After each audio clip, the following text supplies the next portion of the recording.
Hello, Kuna School District. I'm Allison Westfall, Communication Director, and joined today by Superintendent Wendy Johnson. And we want to talk about our data dashboards. So I think, Wendy, that you are sharing your screen. So let's take a look at our first one. And you want to tell us what this is? This is brand new. You bet. First of all, today is homecoming, and just want to say happy homecoming to all of you, and go cavemen. Go cavemen. Yes. So I think we've communicated, I think it was the last couple of weeks in our parent newsletter, or Friday update, that we were working on a tool that would tell kind of more of the story of what's happening when it comes to COVID-19 in our school district. And so we have a great team of people here to help us with that. But we were waiting for an important decision that would help kind of finalize that data tool, and that happened on Tuesday night. So on Tuesday night, in a regularly scheduled board meeting, the board approved what you can see here on your screen. I'm kind of moving my mouse around it. The face covering for the school year so far, the policy for face coverings. And it's really determined by the number of positive cases in our community, in the city of Kuna, and the number of positive cases in a school. And last May, the board adopted something very similar to this, because really wanting to see what was happening school by school as opposed to kind of a blanket policy. We worked with parents and staff kind of on from all different viewpoints when it comes to face coverings to help build this tool. So the tool is reflective of the policy. So we have green, which is low transmission within our schools. So the city would have a case rate, and this is a case rate per 100,000 of 10 or less.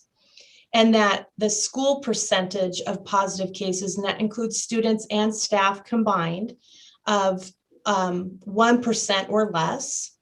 That would mean the school would be in green, or the city would be in green or yellow. Then we would determine that that school would be low transmission. And then for yellow or moderate transmission, masks would be recommended for everybody, but still not required. The city would have a case rate per 100,000 of 11 to almost 100. And that's kind of a broad group, but it's reflective of the Center for Disease Control's numbers. And then the school percentage of positive cases would be less than or equal to 3%. So the school would be in yellow in that case. And if the city was in yellow or red, we would say that's a moderate transmission for that school.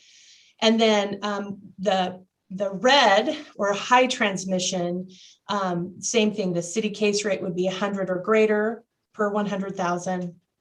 And school percentages would be 5% or more. So the school would be in red and the city would be in red. And so that's when we would have masks or face coverings required by all students, staff, visitors at that stage. And Wendy, so we had said, yeah, we had said we would take this and every other Friday. So today is one of those Fridays. We'd look at the past 2 weeks at this data set. Yes. And see what it informs our decision making about masks for the next 2 weeks. So what are we seeing? Policies approved, we've got data. What does the next 2 weeks look like? Yeah, so looking at our data, we have, you can see over here to the left of the screen, since we're seeing this data in 2 weeks, and part of that is so we can project potentially what would happen or what we can prevent from happening for the next 2 weeks. So for the last 2 weeks, September 5th and the week of September 12th, the city case rates have really significantly increased. So the 2 week average of cases per 100,000 is at 298, a little over 298. So that, according to our metrics, it's over 100. So the city is in red category. But then when we look, where do we get that data? We don't track it for the city, do we? Yeah, no, we don't. We don't have the resources or knowledge or access that Central District Health does. And so they Central District Health has a tool. It's called the Tableau data tool, and I've linked it in the past, and we can again, that tells Ada County's story. And then it also drills down by each of the cities within Ada County. So Eagle and Meridian, Boise, Kuna, Garden City, that sort of thing. So we are able to get the city of Kuna data from that data set. Yeah. So I interrupted you. No, so I'm glad you're asking questions. So I want to make sure this is clear for everybody, so that they know what's going on, and we want to be fully transparent. That's always a goal of ours.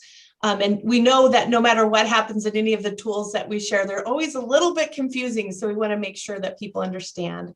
So what I shared with you with the city data, but then, like you said, that's just one piece of the story. We also look what's going on in the individual schools. And so this is already color coded based on this number of positive cases at a school. And we are telling the story of the number of positive cases, and that can be staff and students, and then the percentage, and that percentage is determined based on the number of students and staff within that school. So all of our schools, let me just say, like, let's look at Kuna Middle School at 22, that they're at little over 2% there. And if we look at why would they be in yellow, because we're looking at our definition here. So they're less than 3%, which puts them in yellow. And the city, while it is in red, the school is in yellow. And so we're saying within our metrics, there's the school itself is in yellow. So we're recommending masks for all of our schools, with the exception of Reed, based on that description. Great. So again, we'll announce that today is the 17th, and that'll apply for the next 2 weeks. And then we will look at it again for a determination. I'm looking over my calendar. Yeah, October 1st. Yeah, it'll be the next time we look at it. Great. Now we've been working to update our other dashboards because people have questions about what's happening. So let's take a look at the student one. Yeah. So again, such great teammates here in our district helping us to make sure our data is correct. This should look familiar to most people who've been looking at our individual student and staff dashboards. So this is the same student dashboard that we've been reporting for a little under a year now, with the COVID related absences that we can track. So in this corner of where I'm kind of moving my mouse around, where it says student attendance, this tells us each day how many students are absent as a result of either they have a positive case of COVID or they've chosen to quarantine as a result of being exposed. And then we also have the same information to the right, the students who are absent by school. And on this case, it's showing the last 14 days aggregate. So this is not every single day. It should tie closely to the other tool that we just shared. And then we can see that same data kind of in a pattern. So we can see, is it going up, down, whatever, and what's the trend by the school here. And you'll notice that I'm just putting my mouse across this and the numbers are showing up, okay? And then this is new. The new cases started on date area. It was a way for us to see, because when you look at 14 days of data, it can be scary. And some people are like, oh my goodness, we have 500 kids out for COVID. Well, that's an aggregate number for that data for the last 14 days. So we wanted to make sure that we were telling the whole story. And Matt, who built our tool for us, has the 14 days here spelled out. And it's, you can see by just hovering over it, the number of positive cases that started on that day by school. So we're hoping that this helps clarify some of the questions that we've had about our student data. Yeah, and to this data set, so we see a couple bars over there where There's no black or gray. And we changed the name of the goal to not absent because we found we needed to report Saturday and Sunday. Yes. And I'm wondering if you could talk a little bit about that, because that helped us really see some data we couldn't see before. Yes. We were hearing that primarily from our administrators that our data wasn't accurate. And when we realized what was driving that is our nurses and health aides are directed to enter the date once they are informed of a student having a positive confirmed positive case of COVID. They enter the day symptoms began as their start date, so they can kind of track when a student is able to return. And so we were noticing that some kids were, they started to feel crummy like on a Saturday or Sunday, and those are dates that were not in session. And so it wasn't, our data tool wasn't sharing or showing those positive numbers. So when we look at our total, it wouldn't reflect the total number of positive cases. So we added Saturday and Sunday and any day that we're not in school, just so that we could have a complete picture of what was happening in each of our schools and within the district. So Saturdays and Sundays, holidays will now be a part of the total numbers. And so it'll look funky, like they're not absent. On September 11th, that was a Saturday.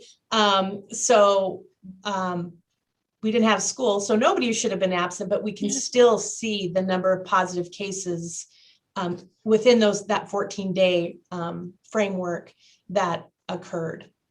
Yeah, and this data and the data we're going to look at in a minute, it does change a little bit because you're absent, you're not feeling well, and you allude to this, you're not feeling well, and then you're marked absent, and then you get a test, you report that in.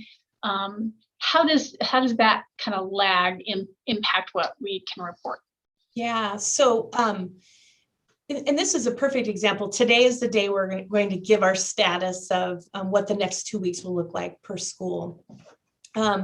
If we have to have a cutoff time in order to make sure our data is, up to date, so we can get all of our information up and shared with our parents, and actually have it as accurate as possible at the time of publishing it. So since we're reporting this every 2 weeks to our moms and dads and our staff, we cut off our data reporting at noon on Friday, but we then capture whatever positive cases are there that were reported the next day on Saturday. So I guess that sounds very confusing, but if we hear of something, a confirmed positive case, mom or dad calls us, a teacher reports something, like self-reports a positive case, then we may, enter it, and it may show up after we've already reported it. So for example, today, if we have 7 cases at a school, and then we hear on Monday from a person who was positive on Thursday, then that number could change slightly because we know. So if you see some differences in this data from that 2-week reporting, this tool would be a way to see in time what's going on in our school, where the 2-week data dashboard is just a point in time, if that makes sense. And it's not as a way to hide information. It's just a way to be transparent, but also know the limits of any data we're dependent on. Unlike achievement data, like testing data, where a student takes a test and it's done. We're much more dependent on people reporting to us, and when they do that, kind of determines, how accurate this data is, or how quickly we're able to represent what's happening in our school. So I would put another plug in for once and you have a confirmed case of COVID in your family, a student or staff, please let us know so that our data can be accurate, so we can make the best decisions moving forward to keep everybody safe. Yeah. So when you report us, makes it easier for us to get it into our system. But then the other piece of it that can cause the data to change or not appear automatically is we're still updating that. We have staff members, our nursing team, our health team, who have to go in and change the data to reflect the new information. Absolutely. And kudos to our health aides and nurses. They are trying to keep up do their job and then enter information to make sure all of the information is correct. So we really appreciate all their help and support in making sure this information is correct. Yeah, they're doing a great job. And some of them have been out and we filled in. And so they're doing a wonderful job keeping this current. So then we've made adjustments to our other dashboard for staff, and you're going to take us over there. Yeah. Again, some of the feedback we had, and we appreciate any feedback we can get on this. If something's confusing, we want to know so that we can label it accordingly or reflect the information correctly. And this is really how we've built all of our tools, is by taking, putting something out there and somebody says, this is confusing. And then we edit this because this is a tool that we've built internally. So what you're seeing on your screen now is the staff data, and this is real-time data. It looked very differently in the past when we've used this, and that was some of the feedback we had. Is it's confusing. I'm used to seeing student data like this, and then I go to staff data, and it looked very different. So we're still working on a little bit of this information, but at least it's live and it's accurate with the information that we have. So we tried to mimic the student data. So you'll see on any given day how many of our staff are absent due to COVID or COVID-related challenges. So sometimes it's caring for a child at home or a family member. Sometimes it's quarantining because of a close contact. They're showing symptoms or a positive case. So this not absent doesn't make any sense right now, but it was what we had with our student data. So we're probably going to remove that. But and we also need to change our numbers off here to the side to reflect the total number of staff that we have. But it'll give you a sense of it. And right now you can go day by day as opposed to the student data, which is more of a 14-day window. So this may change a little bit, but it should look similar in the future. But it's pretty much the same as our student data, like how many people are present and absent, and then what are the categories, of employees that we have, teachers, staff, our technology, maintenance, all of that you can see by category. And then the similar change, like what is it looking like? We had a peak here, it looks like in our teachers, and then it started to kind of go down. You can kind of see some trends in the data looking at this graph. And then at the very bottom, similar to the student, how many new cases that we've seen each date within the last 14 days. And it also has that 14-day kind of window similar to the student data. What questions do you think I could ask Allison or answer within this data for our staff, our fabulous staff? Yeah, it's much like what we talked about with the students, that the data is reflective of what folks call and tell us about. Yes. It's important not to assume because someone's absent these days, right, that it is COVID, right? Absolutely. Yeah, sometimes it could be, something totally, they had to go take care of somebody, or they had to go, take a class, or whatever it is, maybe they actually had a personal leave for some other reason, but this information would tell you, actual COVID related topics, but not all of the people that are gone every day are gone because of COVID. But I would, if you wouldn't mind, I'm going to put a plug in for some of our needs that we have.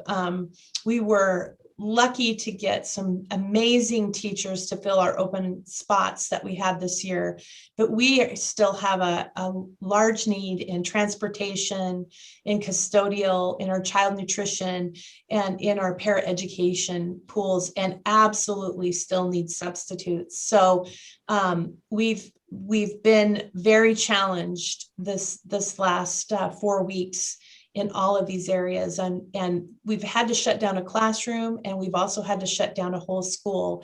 And the reason for both of those things, and we also weren't able to fulfill, for the first time in our history, fulfill all of our transportation routes because we were short-staffed. And we know that that has such a negative impact on the ability to have students learn. Our goal every day is to keep our schools open for kids. So if you know anybody who's looking for a job, we really have a need in those areas. So if I don't say so myself, we're a good place to work. There's awesome people here, and we're really a family as a school district. Yeah. And as we wrap up, folks can find these dashboards, entry points to them in several spots in your weekly newsletter to families in the community. We have them right on the bottom. We have a spot on the center of our webpage, and then every webpage for the district and the school in the corner, there's COVID information.